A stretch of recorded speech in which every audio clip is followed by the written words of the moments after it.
नमस्कार, BS TV पर हमारी खास पेशकश देख रहे हैं आप। मैं हूं आपके साथ सृष्टि सिंह। छत्तीसगढ़ विधानसभा के मॉनसून सत्र की तारीखों के ऐलान के साथ ही प्रदेश में सियासी पारा हाई हो गया है। सत्ता और विपक्ष दोनों ही खेमों में रणनीति बैठकों का दौर शुरू हो चुका है। मुख्यमंत्री निवास में भाजपा विधायक दल की बैठक हो चुकी है, जबकि 12 जुलाई को कांग्रेस विधायक दल की बैठक प्रस्तावित है। 13 से 17 जुलाई तक नवीन विधानसभा भवन में मॉनसून सत्र चलेगा। लेकिन चर्चा और सियासत भी इस बात पर हो रही है कि सत्ता पक्ष के विधायक विपक्ष के विरोध के सुर में ताल से ताल मिलाने वाले हैं। इसी मुद्दे पर आज हम चर्चा करेंगे, लेकिन इससे पहले देखिए खास रिपोर्ट।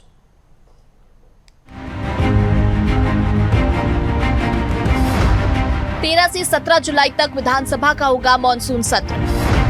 मॉनसून सत्र में होंगी कुल 5 बैठकें। सत्र में सरकार लेकर आएगी 8 विधेयक। 5 दिनों में सत्र के लिए लगे 1033 सवाल। नकदी, किसानों की समस्याओं समेत ज्वलंत मुद्दों पर गूंजेगा सदन। विपक्ष के अलावा सत्ता पक्ष के सदस्यों ने भी लगाए विभिन्न विभागों संबंधित प्रश्न। ध्यान आकर्षण से भी अन्य मुद्दों को उठाने की तैयारी। छत्तीसगढ़ विधानसभा का मॉनसून सत्र इस बार राजनीतिक तापमान के साथ शुरू होने जा रहा है। विपक्ष ने सरकार को घेरने के लिए ज्वलंत मुद्दों पर पूरी रणनीति तैयार कर ली है, लेकिन सियासी गलियारों में चर्चा इस बात की भी है कि सदन के भीतर सत्ता पक्ष के कुछ विधायक अपने ही मंत्रियों से तीखे सवाल पूछ सकते हैं। पिछले सत्रों में भी कई मौकों पर भाजपा के वरिष्ठ विधायक मंत्रियों के जवाब से असंतुष्ट नजर आए थे। इस मुद्दे पर कांग्रेस ने भी तंज कसा है। पूर्व पीसीसी अध्यक्ष धनेंद्र साहू ने दावा किया कि सदन में भाजपा के विधायक कांग्रेस के समर्थन में खड़े दिखाई देंगे। उन्होंने कहा कि भाजपा के भीतर मतभेद है, इसलिए विधायक दल की बैठक में भी विधायकों को पूरी तैयारी के साथ आने की हिदायत दी गई है। कांग्रेस के इस बयान पर भाजपा ने भी करारा पलटवार किया है। उप मुख्यमंत्री अरुण साव ने कहा कि कांग्रेस नेताओं को पहले ये तय करना चाहिए कि उनके अपने विधायक की पार्टी के कितने समर्थन में है। भारतीय जनता पार्टी के अंदर में बहुत अधिक घबराहट है। उन्हीं की पार्टी के विधायकगण उन लोगों के विरोध में खड़े हुए हैं, और ये अपने उन विरोध में जो खड़े हुए विधायकगण हैं, नेतागण हैं, ये उनको दबाने की एक कोशिश है। आज पूरी तरह से अनेक मामलों में भारतीय जनता पार्टी का विधायक दल पूरी तरह से बटा हुआ है, और इस बात का पूरी तरह से संदेह है कि हमारी कांग्रेस पार्टी तो विरोध करेगी ही करेगी, लेकिन उसके साथ साथ पूरी तरह से भारतीय जनता पार्टी के भी हुए विधायक लोग भी उस विरोध में सम्मिलित रहेंगे, और इसीलिए शायद उनको अलग से एक हिदायत और ट्रेनिंग देने की आवश्यकता उन्हें पड़ रही है। कांग्रेस के नेता पहले इस बात की चिंता कर लें कि उनके विधायकों का कितना समर्थन उनके साथ है। भारतीय जनता पार्टी का विधायक दल एकजुट है, मजबूत है और सरकार के साथ मजबूती से खड़े हैं। लेकिन इस बार चर्चा सिर्फ सदन की कार्रवाई को लेकर नहीं है, बल्कि उस राजनीतिक रसायन को लेकर है जो सत्ता पक्ष और विपक्ष के बीच नए समीकरणों की आहट दे रहा है। सवाल ये उठ रहा है, क्या विपक्ष के विरोध और हंगामे के दौरान सत्ता पक्ष के कुछ विधायक भी उसके सुर में सुर मिलाते दिखाई देंगे? क्या जनहित के मुद्दों पर सत्ता और विपक्ष के बीच सदन में सियासी तलवारें और तेज होंगी? बीएस टीवी के लिए रायपुर से अविनाश चंद्रवंशी की रिपोर्ट। तो देखिए, मॉनसून सत्र शुरू होने वाला है, इसको लेकर सियासत भी तेज हो गई है। कांग्रेस की अपनी तैयारी है, भारतीय जनता पार्टी की अपनी तैयारी है, सवाल जवाब, और यहां पर एक दूसरे पर हमलावर रहने वाले हैं। और कई सारे मुद्दे जिनको उम्मीद कर रही है जनता भी कि इन मुद्दों पर डिस्कशन होना चाहिए, इनका समाधान निकलना चाहिए। आज इसी पर हम चर्चा करने वाले। हमारे साथ गेस्ट जुड़ गए, एक बार उनसे आपका परिचय करा देते हैं। संतोष दास हमारे साथ जुड़ रहे हैं, जो कि बीजेपी से प्रवक्ता है। विनय दुबे हमारे साथ जुड़ रहे हैं, जो कि कांग्रेस से प्रवक्ता है। कौशल स्वर्णबेर हमारे साथ जुड़ रहे हैं, जो कि वरिष्ठ पत्रकार है। आप तीनों का ही बीएस टीवी पर बहुत स्वागत है। और शुरुआत करते हैं संतोष दास जी, सबसे पहले आप ही से शुरुआत करते हैं। आपसे ये समझ लेते हैं कि देखिए, इस बार मॉनसून सत्र को लेकर कांग्रेस का रवैया आक्रामक है। कई सारे मुद्दों को लेकर कांग्रेस तैयार बैठी है कि इस बार सत्ता पक्ष को घेरना है, लेकिन सबसे बड़ी मुसीबत तो यहां होगी जब भारतीय जनता पार्टी के ही कुछ विधायक और मंत्री उनके सुर में ताल मिलाते नजर आएंगे। दर्शकों को नमस्कार है, और सभी साथी पैनलिस्ट को भी नमस्कार। देखिए, ये तो विधानसभा सत्र के बाद ही पता चलेगा कि सत्र में कौन किसके साथ है, लेकिन सवाल ये है कि विधानसभा सत्र अभी चालू भी नहीं हुआ और कांग्रेस को लोग इस तरह की बयानबाजी कर रहे हैं, मुझे तो आश्चर्य है। देखिए, विधानसभा में बहुत सारे ऐसे विधेयक अभी आने वाले हैं जिसको लेकर लगातार अभी हमारे विष्णुदेव साय जी के नेतृत्व में मंत्रिपरिषद की बैठक हुई। उस बैठक में भी चर्चा का विषय रहा और उस बैठक में लगभग 4-5 ऐसे प्रमुख बिंदु थे जिनको लेकर के एक विधेयक लाने की तैयारी है, जिसमें मुख्य रूप से ईज ऑफ डूइंग बिजनेस को लेकर सबसे पहले छत्तीसगढ़ पहला राज्य होगा जो ईज ऑफ डूइंग बिजनेस को लेकर के कोई विधेयक लाएगा, और ये पहला राज्य होगा। और इस विधेयक के आने के बाद से मुझे लगता है छत्तीसगढ़ में न केवल इन्वेस्टमेंट आएगा बल्कि रोजगार की भी बहुत सारी संभावनाएं उभरेंगी और बहुत सारे युवाओं को भी रोजगार के अवसर मिलेंगे। और इसके साथ साथ देखिए मंत्रिपरिषद ने जो तय किया, जिसमें औद्योगिक निवेश प्रोत्साहन संशोधन विधेयक 2026 ये विधेयक भी आने वाला है। इसके साथ साथ जीएसटी के संशोधन में जो छत्तीसगढ़ मूल्य संवर्धित कर संशोधन विधेयक 2026 के प्रारूप को भी मंजूरी मिली है।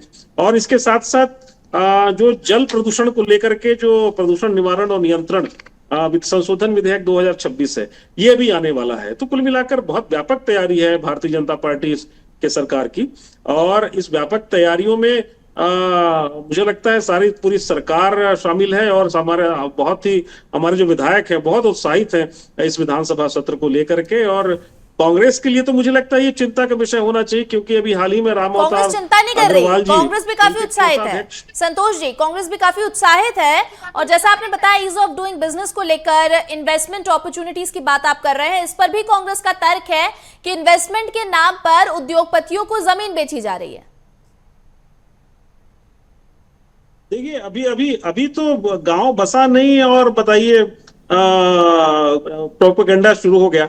मुझे लगता है अभी विधानसभा में विधेयक पारित होना है, और विधानसभा में जब विधेयक आएगा तो मुझे लगता है चर्चा का अवसर कांग्रेस को मिलेगा, और उससे पहले ही अलग तरह का ये प्रोपेगेंडा फैलाने का काम और भ्रमित करने का काम, मुझे लगता है ये कांग्रेस को ये सब ओछी हरकतें छोड़ देनी चाहिए, और जरा सकारात्मक राजनीति करें। जो अलग अलग विषय पर विधानसभा में जब मामले आएंगे और चर्चा का विषय रहेगा और आपको अवसर मिलेगा, तो मुझे लगता है उस पर आपको चर्चा करनी चाहिए। और यदि वो ज्यादा उत्साहित हैं तो मैं उनको याद दिला दूं कि अभी उनके कोषाध्यक्ष राम अवतार अग्रवाल जी के यहाँ जो ईडी का छापा पड़ा, उनकी गिरफ्तारी भी हुई, और उसको लेकर के, और फिर महादेव सट्टा ऐप के जो सट्टा किंग हैं वो भी अभी ओमान में पकड़े गए हैं, वो भी आने वाले हैं। तो कहीं ये ना हो कि कांग्रेस की जो खुशी है वो कहीं गम में बदल जाए, और इन सारी चीजों पर भी सदन में कहीं बहस मत हो जाए। तो मुझे लगता है कांग्रेस को ये चिंता करना चाहिए। राम गोपाल अग्रवाल की आप बात कर रहे थे, राम अवतार कह दिया आपने, ठीक है कोई बात नहीं। अविनय जी आपसे ही जान लेते हैं, आप बताइए जरा कि क्या तैयारियां हैं कांग्रेस की, कांग्रेस कौन कौन से मुद्दे को हाईलाइट करने वाली है, क्या कुछ रणनीति रहने वाली है? क्योंकि जनता की उम्मीदें तो यही है,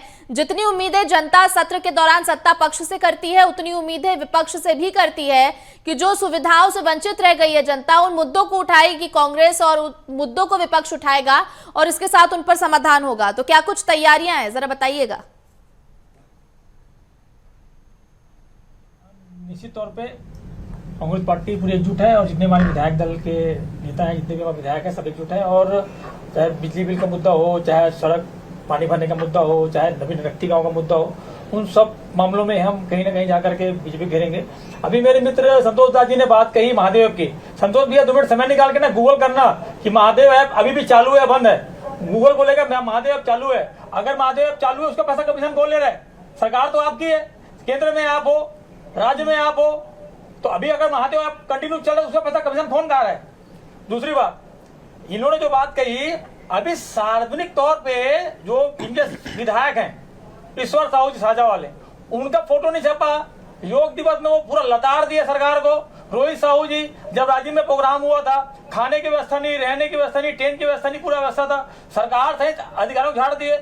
अभी 2 दिन पहले की बात मैं बोलूंगा, महापौर जी जो है रायपुर नगर निगम में, वो सरेआम बोल रही है कि अधिकारी में हमारा बात नहीं सुन रहे। 4 विधायक मिले हैं बीजेपी के राजधानी में, चारों विधायकों जाके प्रस्ताव देते हैं, कोई पूछने वाला नहीं है प्रस्ताव को। ये 261 करोड़ का इन्होंने दिया था प्रस्ताव केंद्र को, केंद्र ने फाड़ के तो फेंक दिया, पता नहीं वो प्रस्ताव का हुआ कि नहीं हुआ। अरुण साहू जी की बात कर रहे थे, अरुण साहू जी पूरे रायपुर शहर घूमे, यहाँ वहां टेंट लगा के बात कर रहे थे कि हम सरकार को सरकार ये देने वाली है, वो देने वाली है, एक खिला नहीं कर पा रहे। अरे नाली तो आप साफ नहीं कर पा रहे हो, आपके पार्षदों को 1-1 लाख रुपए महीना कमीशन चाहिए।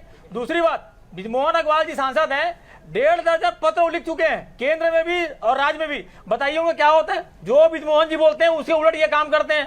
तो संतोष दादी अपने विधायकों को संभालो और जनता ने आपको जो जनादेश दिया है काम करने के लिए उस पर आप काम करो। कांग्रेस पार्टी जो है वो विपक्ष की भूमिका में है और मजबूती से अपनी भूमिका को निभाएगी। दूसरी बात, आप जो बात कर रहे थे बिजनेस के मामले में, रायपुर शहर में कितना बिजनेस आया, आपने जितने एमओयू किए हो उस एमओयू के बारे में आप श्वेत पत्र जारी करेंगे क्या विधानसभा में कि कितने एमओयू हमने जारी किए? अरे कुछ नहीं है, अता पता लापता। 7 करोड़ से ज्यादा का धान चूहा खा जाता है इनके यहाँ पे। अधिकारियों की मनमानी चल रही है। एमओयू की बात मैं अगर करना चाहूंगा, कितना एमओयू आया, कितना आपने राजस्व लिया और कितना लोगों को आपने रोजगार दिया, पूरा शून्य है। 0 बटे सन्नाटा इनके यहाँ पे, कोई काम नहीं होने वाला है। चाहे क्योंकि अभी वर्तमान में छत्तीसगढ़ सरकार यहाँ चली नहीं रही है। दिल्ली से, क्योंकि पर्ची वाले मुख्यमंत्री है, पर्ची से इनका नाम आया। दिल्ली से जो बोलते हैं वही बोलते हैं, मतलब ये लोग बैठने भी अच्छा, आरोप ये भी लगा रहे हैं, संतोष जी को सुन रहे थे विनय जी, आप वो आरोप ये भी लगा रहे हैं कि कांग्रेस पार्टी अभी सत्र शुरू नहीं हुआ है, विधेयक लाने वाली है सरकार और कई सारी चीजों को लेकर हाईलाइट करने वाली है, इसलिए कांग्रेस की टेंशन बढ़ गई है और इसीलिए इन सब चीजों को लेकर कांग्रेस पहले प्रोपेगेंडा तैयार कर रही है। दीजिए जवाब, अविनय जी आप ही जवाब दीजिए। देखिए हम जी बिल्कुल विपक्ष में हैं हम लोग और मजबूत विपक्ष होने के नाते जितनी भी जनता से जुड़े हुए मुद्दे हैं, सबसे बड़ा मुद्दा बिजली का बिल है, इन्होंने 50 पैसा भी बढ़ा दिया। नकटी गांव का बहुत बड़ा मुद्दा है, 85 घर वालों को वहां पे जमीन जोत कर दिया, उनके मकानों को वहां से भगा दिया। आज देखिए पूर्व विधायक देवजी भाई पटेल जी सरकार के खिलाफ में है। ब्रिजमोहन जी क्या बोल रहे हैं, मैं एक दिन रात में दिल्ली गया, मेरे आने के पहले रात के 3 बजे इन्होंने पूरा गाँव साफ कर दिया।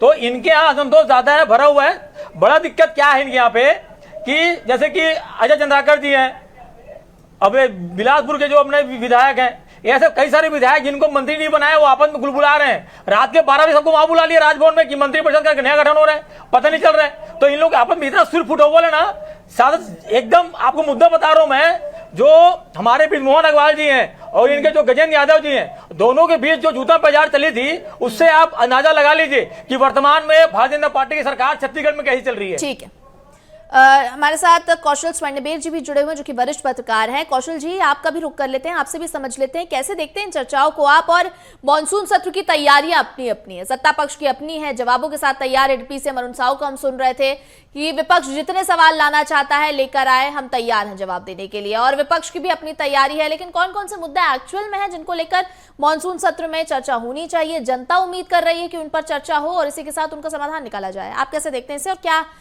सजेशन देना चाहेंगे? सृष्टि जी देखिए, निश्चित तौर पर मानसून सत्र काफी छोटा सत्र होता है और इसमें बहुत सारे ऐसे विषय होते हैं जो जनहित से जुड़े होते हैं, क्योंकि ये जो वक्त होता है वो खेती किसानी से जुड़ा समय होता है और बहुत सारे जो किसान है वो खेतों में जाने के लिए तैयार रहते हैं। और अभी आप देखेंगे जिस तरह से छत्तीसगढ़ में स्थिति है, क्योंकि खाद बीज का संकट पहले ही दिखा था, अब वर्षा की भी स्थिति कई जगहों पर है। तो मुझे लगता है कि इस तरह की जो चीजें हैं, जो संभावनाएं जताई जा रही थी कि बारिश अच्छी होगी, फिर अभी आप देखेंगे कुछ दिन बारिश हुई, उसके बाद से फिर से जो संकट की स्थिति है। तो मुझे लगता है कि जो किसान के जो हालात है उसको लेकर चर्चा हो सकती है, क्योंकि बहुत सारे ऐसे विषय होते हैं जिस पर मानसून सत्र लगाया जाता है। आप देखेंगे निश्चित तौर पर जिस तरह से जो पक्ष विपक्ष की जो बात आ रही थी, तो बहुत सारे ऐसे विषय होते हैं जिसपे लॉ एंड ऑर्डर की व्यवस्था इस बार आप देखेंगे बहुत सारे जगहों पर जो घटनाएं हुई उसको लेकर किया जा सकता है। जो हालिया में जो घटनाक्रम हुआ नकटी में, जो इस तरह के विवाद हुए, तो कांग्रेस निश्चित तौर पर उस पर आक्रामक हो सकती है। वहीं दूसरी ओर सरकार की ओर से बात करें तो बहुत सारे ऐसे विधेयक लाने वाले हैं जिसमें बहुत जो सकारात्मक भाव से वो विधेयक लाना चाह रही, जिसमें छत्तीसगढ़ सरकार को आगे बढ़ाने की दिशा में कई सारे ऐसे फैसले लिए गए हैं जो अभी हाल ही कैबिनेट में हुआ था। उन विषयों को विधेयक के रूप में पेश करके उसको कानून बनाने जा रही है। तो इस तरह की जो स्थिति है, क्योंकि निश्चित तौर पर जो छत्तीसगढ़ है आने वाले समय का सबसे तेजी से उभरता हुआ प्रदेश है, उस प्रदेश को यदि सही दिशा देना तो मुझे लगता है विधानसभा के भीतर ही चर्चा होनी चाहिए। लेकिन हम कई बार देखते ही हैं कि यदि सकारात्मक चर्चा न हो के वो हंगामे की भेंट चढ़ जाता है। जनहित से जुड़े मुद्दों पर बात होनी चाहिए तो सिर्फ आरोप प्रत्यारोप के बीच बस कर रह जाता है। तो हमको ये कोशिश की जानी चाहिए, जहां पर जो उच्च सदन किसी राज्य का उच्च सदन होता है वहां पर बहुत सारे नियम कायदे कानून बनाने के लिए बैठकें की जाती है। यदि वहां पर सकारात्मक चर्चा हो और जनता से जुड़े विषयों पर कोई अच्छी बात हो रही हो तो उसमें में मुझे लगता है कि इस पर किसी भी प्रकार का विरोध नहीं होना चाहिए। निश्चित तौर पर विपक्ष की भूमिका होनी चाहिए, सरकार को आईना दिखाने का काम विपक्ष का है और बहुत सारी ऐसी कमियां हैं जिसको उजागर करना चाहिए, लेकिन सरकार को भी ये सकारात्मक भाव से सोचना चाहिए। यदि विपक्ष कोई कमियां गिना रहे हैं, यदि वाकई में उसमें सुधार की आवश्यकता है और इससे जनता को राहत मिल सकती है तो उस पर काम किया जाना चाहिए, क्योंकि आप देखते हैं कि पक्ष और विपक्ष दोनों ही मिलकर प्रदेश के विकास की बात करते हैं। राजनीति नहीं होनी चाहिए, हंगामे की भेंट नहीं चढ़नी चाहिए, क्योंकि विधानसभा लगने में बहुत खर्चा होता है। लोगों को बड़ी उम्मीदें रहती हैं कि कोई नया नियम कायदा कानून बनेगा तो उनके हित आगे बढ़ेंगे, तो उस पर भी फोकस होकर काम करना चाहिए, क्योंकि 13 से 17 के बीच जो सत्र लगेगा काफी महत्वपूर्ण सत्र है, काफी कम दिनों का सत्र है और इसमें कोशिश ये होनी चाहिए कि सत्र की जो समय है उसका भरपूर उपयोग लोगों के हित में, जनहित से जुड़े मामलों पे और नए विषय जिससे प्रदेश को आगे बढ़ाने के लिए हम काम कर सकते हैं उस पर बात होनी चाहिए। बिल्कुल, और संतोष जी के पास ही इसी को लेकर हम चलते हैं। बिल्कुल ठीक कहा आपने कौशल जी कि देखिए सकारात्मक चर्चा होनी चाहिए, यही जनता अपेक्षा करती है। संतोष जी आपसे समझना चाहेंगे, क्योंकि देखिए कई सारी ऐसी जो विडंबनाएं हैं वो तो है छत्तीसगढ़ में, अभी भी बहुत सारी प्रॉब्लम्स है जिनका निराकरण नहीं हो पाया है। मॉनसून सत्र की हम बात कर रहे हैं और मॉनसून का टाइम भी आ चुका है, लेकिन उसके लिए व्यवस्था कितनी है? साल भर सरकार कहती है कि देखिए हम पूरी तैयारियां कर रहे हैं और हमने देखा है भीषण गर्मी के समय भी लोगों को बिजली की आपूर्ति नहीं हो पा रही थी। हमने देखा है मॉनसून आ गया है, लेकिन रायपुर की बात कर ले, राजधानी की बात कर रही हूं मैं, बाकी जगह तो छोड़ दीजिए, रायपुर में ही जल निकासी व्यवस्थाएं नहीं है। इन सब चीजों से जनता कब तक जूझती रहेगी? जनता की भी अपेक्षा है कि भाई इन चीजों पर समाधान हो, तो इनके लिए क्या कुछ रोड मैप है? ठीक है आप इन्वेस्टमेंट लाने की बात कर रहे हैं, ठीक है आप बड़े बड़े डेवलपमेंट्स की बात कर रहे हैं और रोजगार देने की बात कर रहे हैं, लेकिन पहले जो बेसिक स्ट्रक्चर है उसको तो मजबूत करिए, वो तो कम से कम जनता को पहुंचे, उसकी सुविधाएं तो जनता को मिले, फिर तो वो भरोसा करे पार्टी पर।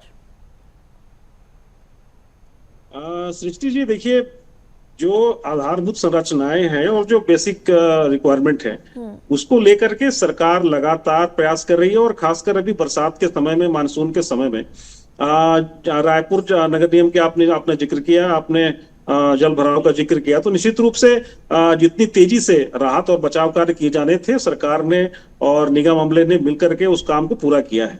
देखिए जहां तक जल भराव का प्रश्न है, अभी नगर निगम में पिछले 10 साल लगातार, रायपुर नगर निगम की यदि बात करें तो वहां पर कांग्रेस की सरकार रही और कांग्रेस के सरकार के समय केंद्र से 800 करोड़ रुपए, छोटी मोटी रकम नहीं, 800 करोड़ रुपए की राशि मिली इनको स्मार्ट सिटी के लिए। स्मार्ट सिटी के अंदर उनको ड्रेनेज सिस्टम दुरुस्त करना था, उनको नालियां बनानी थी, उनको पानी निकासी की व्यवस्था करनी थी, लेकिन उन्होंने किया नहीं। ये 800 करोड़ रुपए के वो भ्रष्टाचार की भेंट चढ़ा गए। इसके कारण से अभी हमारी जो 2.5 साल में सरकार बनी है और निगम सरकार को तो लगभग 1-1.25 साल हो रहे हैं, तो 1-1.25 साल के अंदर सब चीजें दुरुस्त करने का प्रयास हो रहा है। और निश्चित रूप से ये मानिए कि आने वाले 1 साल के अंदर इन सारी चीजों पर, ड्रेनेज सिस्टम पर बहुत सारे काम अभी होंगे और आने वाला जो समय है वो मुझे लगता है इन सब जो पिछली जो गलतियां कांग्रेस की सरकार में हुई हैं, जो भ्रष्टाचार हुए हैं, उन सबको देखिए ठीक करने का प्रयास भारतीय जनता पार्टी की सरकार कर रही है। और विधानसभा का सत्र का जहां तक प्रश्न है, सत्र में लगभग 7-8 ऐसे महत्वपूर्ण विधेयक और एक से एक बहुत महत्वपूर्ण विधेयक, ऐसी महत्वपूर्ण विधेयक है जिस पर कांग्रेस को चर्चा में सकारात्मक रूप से भाग लेना चाहिए। ये देखिए जनहित का मुद्दा है, जनहित का मामला है। इसमें विश्वविद्यालय, निजी विश्वविद्यालयों की स्थापना से लेकर के ईज ऑफ डूइंग बिजनेस से लेकर के जल प्रदूषण को लेकर के और बहुत सारे ऐसे संशोधन विधेयक हैं जिसका वास्तव में पास होना अत्यंत आवश्यक है। आप इसमें निश्चित रूप से चर्चा करिए, चर्चा से भागिए मत, लेकिन आप सदन को यदि स्थगित करने का प्रयास करेंगे, और मुझे तो लगता यही है कि कांग्रेस जिस तरीके से तैयारी कर रही है, क्या ये हंगामा खड़ा करेंगे, केवल हंगामा खड़ा करना मेरा मकसद है, तो मुझे लगता है ये विधानसभा का सत्र भी हंगामा नहीं। मुझे लगता है कि अगर भारतीय जनता पार्टी अपनी रणनीतियों को लेकर, स्ट्रैटेजीज को लेकर इतनी आश्वस्त है तो इसको हंगामा नहीं। अगर विपक्ष सवाल पूछ रहा है, आप दीजिए जवाब, आप आंकड़ों में जवाब दीजिए। अभी हालांकि देखिए जिस तरह से विनय जी सवाल पूछ रहे थे कि एमओयू की बात आप लोग करते हैं, इन्वेस्टमेंट्स की बात करते हैं, उनका आंकड़ा दिखाइए उनको। जब तक आप उस चीज को सबके सामने पटल पर रखेंगे और पारदर्शिता रहेगी, ट्रांसपेरेंसी रहेगी, तो विपक्ष के पास मौका नहीं रहेगा। अब जब ट्रांसपेरेंसी नहीं रहेगी तो विपक्ष तो सवाल पूछेगा ही, और आपको भी तैयारी करनी पड़ेगी सत्ता पक्ष के तौर पर ताकि आप इन सवालों का जवाब दे सकें। जी देखिए, पिछला विधानसभा आपको याद होगा, पिछले विधानसभा सत्र में बहुत सारे विधेयक ऐसे आए जिसमें धर्म स्वतंत्र विधेयक भी शामिल है। और ये कांग्रेस से जब चर्चा की बात कही गई तो चर्चा से बहिर्गमन किया इन्होंने सदन में विरोध किया, विरोध करने के बाद वॉकआउट किया। और यही नहीं, लगभग हर एक मामले में इनका वॉकआउट रहा, सदन को डिस्टर्ब करने का काम इन्होंने किया है। तो मुझे नहीं लगता है कि वो कुछ हट करके इस बार कुछ करने वाले, इस बार भी वो सदन को डिस्टर्ब करने का प्रयास करेंगे। लेकिन भारतीय जनता पार्टी की विष्णुदेव साय सरकार संकल्पित है कि जनहित में जितने भी विधेयक हों वो सही समय पर तय समय पर पारित हो जाएं, और पारित होने के बाद आम जनता को कैसे उनका लाभ पहुंचे, इस विषय पर लगातार सरकार प्रयास करेगी। और मुझे लगता है कांग्रेस से सहयोग की अपेक्षा तो है, लेकिन उम्मीद नहीं है ये कांग्रेस पार्टी का भी सहयोग करेगी। और मुझे लगता है वो हंगामा करने का प्रयास वो लोग जरूर करेंगे। ठीक है, अविनाश जी जवाब दीजिएगा इसका, क्योंकि संतोष जी का कहना है कि देखिए कई बार महत्वपूर्ण बिंदुओं पर जब चर्चा की बात होती है कांग्रेस वॉकआउट कर देती है, चर्चा ही नहीं करना चाहती और उस पर हंगामा क्रिएट कर देती है, इसलिए सकारात्मक चर्चा नहीं हो पाती। दूसरी चीज, एक और आपसे सवाल है मेरा कि धनेन्द्र साहू को जिस तरह से भी अपनी रिपोर्ट में भी सुन रहे थे, उन्होंने कहा है कि जो सत्ता पक्ष है उनके लिए मुसीबतें अब बढ़ने वाली है सत्र में, क्योंकि सत्ता पक्ष की ही कुछ विधायक और मंत्री सवाल पूछने वाले हैं। तो इसको क्या पॉजिटिव एंगल से नहीं सोचना चाहिए कि अगर उनके ही विधायक और मंत्री सवाल उठा रहे हैं यानी उनको भी कमियां महसूस हो रही है? अविनाश जी, कमियां तो हैं तभी तो महसूस हो रही है जी। मैं कुछ बातें कहूंगा, जैसे खाद भी संकट की बात करूंगा। आप छत्तीसगढ़ का कोई, मैं उदाहरण दूंगा, अनुज शर्मा, वो धरसीमा विधायक है, अगर है हिम्मत तो अपने विधान परिषद में घूम के बताते, वो नकटी गांव में जाके बताते, हमारे गांव में आ जाए पटापट्टा में, वहां पे ना खाद है ना बीज है, किसान मारा फिर रहे। संतोष जी आपसे निवेदन करूंगा, एक बार अनुज शर्मा जी फोन लगाना, बोलना भैया धरसीमा विधानसभा क्षेत्र में पूरा पटापट्टा जो क्षेत्र है वहां पे एक बार आके हमारा जो विधायक है आपका वो दौरा कर ले। दूसरी बात, बिजली कटौती, स्कूली शिक्षा और कानून व्यवस्था, बदहाल सड़क और कॉलेज फीस की बढ़ोतरी कर दी इन्होंने। इन सब मुद्दे बड़े बड़े मुद्दे हैं जिन पर कांग्रेस पार्टी जो है भारतीय जनता पार्टी को घेरेगी। मैं अभी इन्होंने रायपुर नगर निगम में भ्रष्टाचार की बात कही, 15 साल तो डॉक्टर रमन सिंह थे यहाँ पे मुख्यमंत्री, हमारा महापौर था। आपको एक स्थिति जी, आपको छोटा मैं एग्जाम्पल दूंगा, रायपुर नगर निगम में मरीन ड्राइव बनाया कांग्रेस पार्टी ने, वहां पे झंडा फहरता था, विश्व का सबसे बड़ा झंडा। जब से इनकी सरकार आई है आज तक वहां पे दोबारा झंडा नहीं फहरा। 1 लाख रुपए का एक झंडा आता था। हमारे महापौर प्रमोद दुबे जी झंडा मंगाते थे, 2-2 झंडा मंगाते थे और भेजते थे। बताइए संतोष जी, कब आखिरी बार झंडा फहरा है? इनके पास में 1 लाख रुपए नहीं है तिरंगे झंडे के लिए। अभी तो नगर निगम में हो, चाहे पीडब्ल्यूडी हो, पीएचई हो, इरिगेशन हो, सभी के जितने भी ठेकेदार हैं वो तो धरना देके बैठे हैं। उन किसी का बिल, वो तो कह रहे हैं कि 800 करोड़ रुपए केंद्र ने दिया था, महीना चाहिए करप्शन का। हाँ अविनाश जी, उन्होंने कहा कि 800 करोड़ रुपए निगम को मिला था, लेकिन कांग्रेस की सरकार थी तो वो पैसे का कोई यूज ही नहीं किया।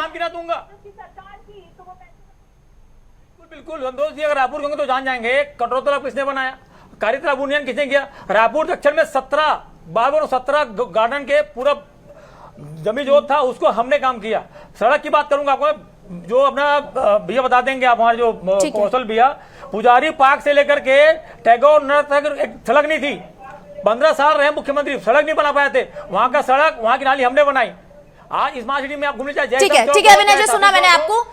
कौशल जी, एक फाइनल रिएक्शन बहुत संक्षिप्त में दीजिएगा और ये बताइएगा कि देखिए अगर भारतीय जनता पार्टी के मंत्री और विधायक प्रॉब्लम्स को उजागर करते हैं, इसको कैसे टैकल करना चाहिए? क्या ये एक चैलेंज बनेगा भारतीय जनता पार्टी के लिए या सरकार के लिए? मैं कहूं छोटा सा जवाब दीजिएगा। देखिए, निश्चित तौर पर भारतीय जनता पार्टी के भी विधायक हैं जो जिनको जनता के बीच जाकर जवाब देना होता है। यदि वो सरकार से सवाल पूछ रहे हैं तो उसको सकारात्मक भाव से लेना चाहिए, क्योंकि वो भी जनप्रतिनिधि हैं, जनता से जुड़े सवाल उन तक पहुंचते हैं। और यदि वो अपने क्षेत्र की बातें सरकार के पास नहीं रखेंगे तो कहाँ रखेंगे? निश्चित तौर पर इसको सकारात्मक भाव से लिया जाना चाहिए। इसमें किसी भी पार्टी के खिलाफ वाली बात नहीं ली जानी चाहिए, क्योंकि जनता को उनको जाकर जवाब देना, यदि वो जनहित से जुड़े सवाल विधानसभा में नहीं पूछेंगे तो भविष्य में जनता के बीच किस मुंह से जाएंगे? तो इसको सकारात्मक दृष्टि से ले जाना चाहिए। बिल्कुल कौशल जी, ठीक है, आपने यही जवाब की मैं अपेक्षा कर रही थी कि देखिए इसको सकारात्मक पर्सपेक्टिव से देखना चाहिए कि अगर मंत्री विधायक भी सवाल पूछ रहे हैं सत्ता पक्ष के तो वो जरूरी है, क्योंकि जनहित से जुड़े मुद्दों को लेकर मानसून सत्र में चर्चा होनी चाहिए, यही अपेक्षा जनता कर रही है। आप सभी का हमारे साथ जुड़ने के लिए बहुत धन्यवाद। संतोष जी आपको बहुत धन्यवाद, अविनाश जी आपको बहुत धन्यवाद, कौशल जी आपका भी बहुत धन्यवाद। तो देखिए मानसून सत्र शुरू होने वाला है, विपक्ष की अपनी तैयारी है, सत्ता पक्ष की अपनी तैयारी है, देखने वाला होगा ये विषय होगा होगा कि आखिर कैसा यह सत्र रहता है, कौन कौन से मुद्दे इसमें हाईलाइट बनते दिखाई देते हैं। फिलहाल के हमारे इस खास पेशकश में इतना ही। मुझे दीजिए इजाजत, आप देखते रहिए BSTV। नमस्कार।